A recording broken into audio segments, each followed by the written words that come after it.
जिनकी चौड़ी छाती, ऊंचा कद, जिनकी सिंह जैसी गरजती हुई चाल, जिनका वीर भाव युक्त स्वभाव, जिनकी दृष्टि में था आत्मविश्वास और मुख पर तेज की बौछार, वो कोई साधारण योद्धा नहीं, वो थे सम्राट पृथ्वीराज चौहान। नमस्कार दोस्तों, मैं आपका सौरभ, आपका स्वागत है मेरे YouTube चैनल इतिहास सौरभ के साथ में।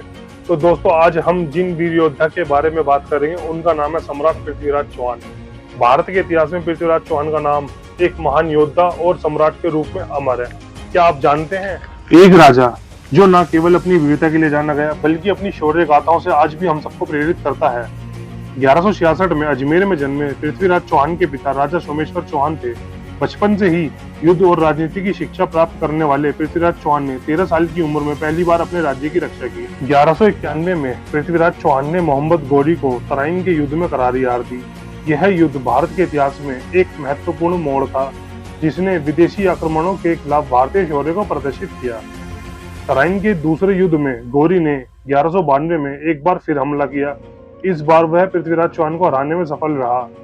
गौरी पृथ्वीराज चौहान को बंदी बनाकर गजनी ले गया। गौरी ने उनकी वीरता से जलकर उन्हें कई प्रकार की यातनाएं दी। आंखें तक फोड़ दी गई ताकि वो फिर कभी अपनी खुद की रक्षा भी ना कर सके।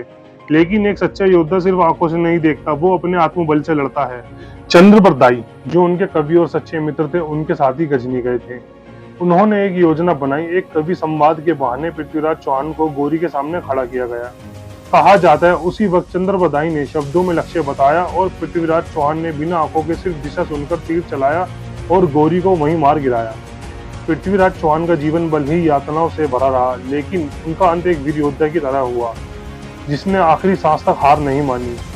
दोस्तों, सम्राट पृथ्वीराज चौहान का जीवन हमें यह सिखाता है कि वीरता सिर्फ युद्ध भूमि में नहीं बल्कि कठिन परिस्थितियों में अपने स्वाभिमान के लिए खड़े रहना है।